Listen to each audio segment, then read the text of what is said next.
The 8-month-old baby was found under the floorboards, wrapped in a bin liner. They found traces of methamphetamine inside her system.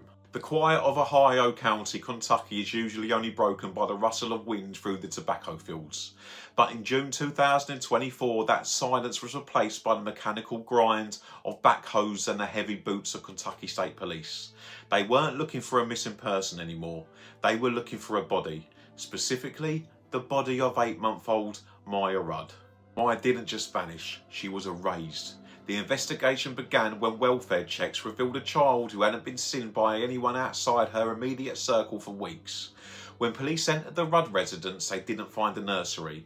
They found a narcotic house. The air was thick with the acrid scent of decomposition and methamphetamine.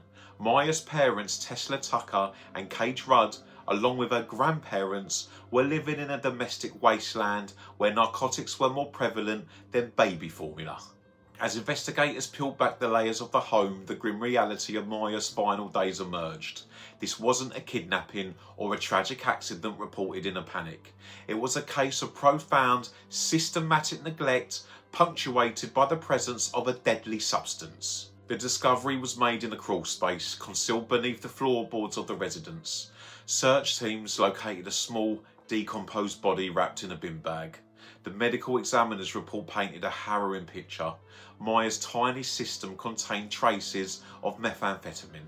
While the exact mechanics of her final moments remain a subject of legal scrutiny, the environment she was forced to inhabit was inherently lethal. Imagine an infant, unable to crawl away, breathing in the chemical fumes of a lab, her basic needs ignored in favour of a fix. The graphic detail of this crime isn't found just in the autopsy, but in the callousness of the aftermath.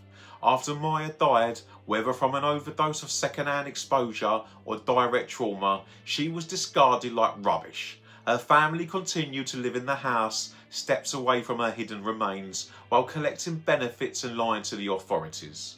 They navigated the very floorboards that hid her body, maintaining a charade of normalcy fueled by addiction. This is the dark heart of the Miya Rudd case, the total abandonment of the most basic human instinct to protect one's offspring. Forensic evidence suggests that the child had been dead for a significant period before the missing person report was even a thought in the community's mind. The decay wasn't just physical, it was moral. As the trial dates approach, the community is left with the image of that crawl space, a dark, cramped void where a life that had barely begun was snuffed out and hidden away. Miya didn't have a voice in life, but the forensic evidence found in that shallow makeshift grave speaks volumes of cruelty that is hard to reconcile with the quiet Kentucky countryside.